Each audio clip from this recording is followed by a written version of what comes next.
Hi Aquarius, April 2026. Ito na po ang inyong reading. Kuha tayo ng ilang guidance, advice, messages para sa inyo. Anong parating, anong aasahan nyo ngayong bagong buwan ng Abril? Aquarius energy tayo. Kamusta kayo Aquarius? Guidance, anong aasahan po ng mga taong ito ngayong buwan? Message? Mensaheng gabay po para sa mga Aquarius ngayong April 2026. Anong parating sa kanila? The High Priestess. Guidance, advice, message po. Aquarius energy. Anong aasahan nila this month? Guidance, message. Okay, so pang mag-add, ayan na. Ang dami, hindi natin pipigilan. Temperance card, the King of Cups. Tatabi na natin itong mga ito.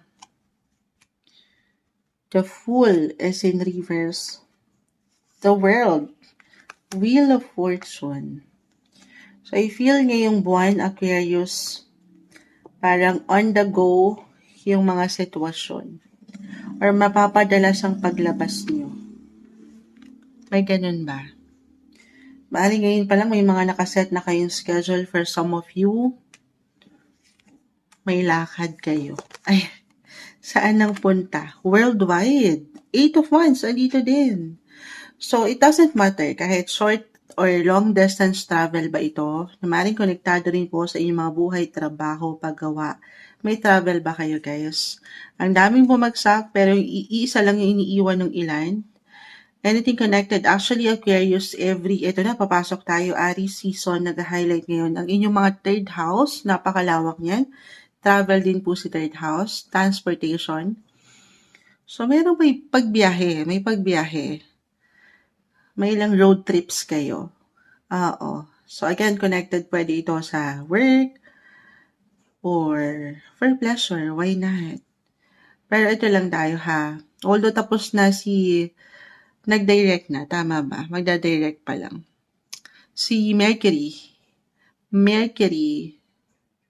kasi ay dumaan sa retrograde phase at meron tayong tinatawag na pre and post shadow phase guys. So in a way, why not? First week of April, pwedeng maramdaman nyo pa yung ilang delays or ilang glitch. Mercury is all about travel guys, transportation, technology, communication. Meron lang ako nakikitang kaakibat dito na if ever mag-resonate po Aquarius yung pag-travel, so doon na no, parang magkakaroon ng ilang kabagalan or pagka-traffic sa daan na napaka-normal.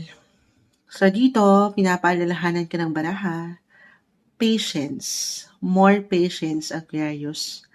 Ito pwedeng sa sitwasyon or sa isang tao po. Okay? Merong someone, I see demands for some of you na feeling nyo, parang itong taong ito nagiging demanding. Ang daming pinapagawa. It could be someone kung connected sa work, boss, or a workmate. Parang ang dami niyang inuutos. Ang daming gagawin. Very busy yung energy, guys. So, patience, haba ng PC. Ikaw na tong higit na maging bigger person. Ayan, para iwas tayo sa ilang tension. Temperance card, guys. Balance, moderate, the Fool. So, reversal tayo. Maring ikaw to na magpapadalos-dalos. Kasi sa dami ng ganap, nagmamadali tayo. Hinahabol natin ang ikot ng mundo, ang ikot ng oras. So, kalma. Hinga. Kung kinakailangan, sabi ko nga ngayon pa lang, maari ang ilan ay nakaset na yung mga schedules. Or maybe yun yung pinaka-reminder, try to set a plan. Magplano kayo para sigurado sa mga pwede niyong puntahan. Very important yun. Or maaaring makatulong for some of you para wala kayong makaligtaan. Yes po, merong tendency din na meron kayong makalimutan. At dito, baka merong pag-init. May tension akong nakikita na hindi kailangan laliman ano paman, maging sino ka paman. Aquarius, sabay lang. Maganda. Maiwan ko na okay naman, pero try to slow down. Slow down, no pressure, hinga. As an Aquarius, very futuristic kasi kayo. Parang wala pa man, nandun na kayo. Siyempre, ito ay isang proseso na kailangan yung pagdaanan, pagkatiwalaan po. Okay. Yun lang naman. If ever meron ba kayo inaayos ngayon na anything connected abroad, kasi sobrang nag-highlight po dito. Kahit sa mga, for some of you, tayo ay general reading guys. Just only take what resonate po. Hindi lahat kailangan mag-apply sa'yo. Okay? Kahit pare-pareho kayo ng sign Aquarius, magkakaiba po ang bawat isa. Pero sa mas practical, the World, the Eight of Wands, the Fool, Temperance card, actually, maiwan ko na konektado rin yan sa ibang bansa.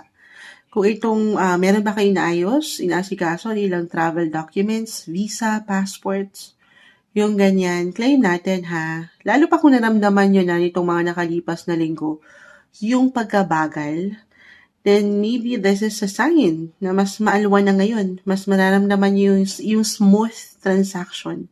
I-claim na natin yan. Okay? Oo. May parating, balita, impormasyon, especially kung ito namang trabaho niya ay konektado rin sa ibang bansa. Meron bang ganun? Meron ilang positive potential ako nakikita worldwide. If ever nandito kayo sa publishing, social media, technology, the internet, kung saan napapamalas nyo yung inyong mga kakayanan. The Magician. Show up nyo yan, guys. Show up. Show the world the real you. Parang ganon kay Monology. Magandang pagkakataon to present something kasi mapapakinggan po kayo. Mapupuna kayo. Not the time para pagdudahan nyo yung inyong mga kakayanan. Okay, merong someone na nakapupuna na sa inyo, Aquarius, sa inyong kagalingan. Hindi magiging perfect, wala namang perfect, pero sabi ko nga, pag-unawa, lalo kung mag-apply na parang merong, ang hirap i-please ng energy. Oo, yung pagtitiis nyo, yung pagsisikap nyo, yan naman ay hindi po nababaliwala. Yes, magical guys. The World, the Wheel of Fortune, sa success, meron akong success na nakikita. The Six of Wands, umangat po ang inyong mga imahe. Yung public image nyo. On the go nga kayo ngayon eh. At yung mga patuloy yung pag-show up sa mundo, the world, mapapalitan yan guys. Anong mapapalitan? Mababalik yung mga pagsisikap nyo.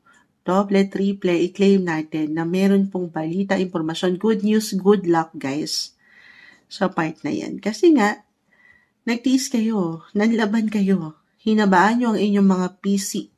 Hindi kayo nainip o nagmadali. Nagtiwala kayo sa proseso, sa sarili. At higit sa kanya, syempre pa, manifestation card narito. Pero lalo pa kung patuloy nyo sinasamahan ng dasal ang inyong buhay paglalakbay. Yes, magaganda po yung possibility guys na umaangat. Exciting actually yung ilang ganapan, may ilang maring social connections din, may pagkaseryoso at the same time, you will have fun this month. Or maybe yun yung pinaka-reminder, balance, na hindi kayo nasasobrahan sa isang sektor lang, pero pahintulutan nyo na huminga-hinga rin pag may time, kasama yung ilang taong mahalaga sa'yo, mahal mo. Yes. At merong celebration. Maraming ganap ngayong buwan, Aquarius. Magiging busy, productive kayo this month. Pagdating sa love, Moonshot, paano naman pag love? Actually, mas magiging vocal or expressive if in a relationship ang inyong mga partner or kayo rin ito. Mas magiging bukas kayo sa isa't isa or maybe a reminder yon. Napakagandang pagkakataon to have a heart-to-heart conversation sa mga plano nyo together. Travel plans ba yan? Why not? Magical guys, may pag-level up, pag-increase, or parang seryosohan ng mga ganapan, or kung single kayo, maaring umangat ng travel eh. Or kahit over the net, kung meron kayong, kung nasa dating apps ba kayo, hindi sa, sabi kasi ni Moonshot, hindi sa anong tawag dito, nuutusan kayo ni Moonshot. Pero kung magiging bukas kayo dyan guys, possible po, maganda, meron kayong pwedeng makilala, single Aquarius. Kahit over the net po yung connection.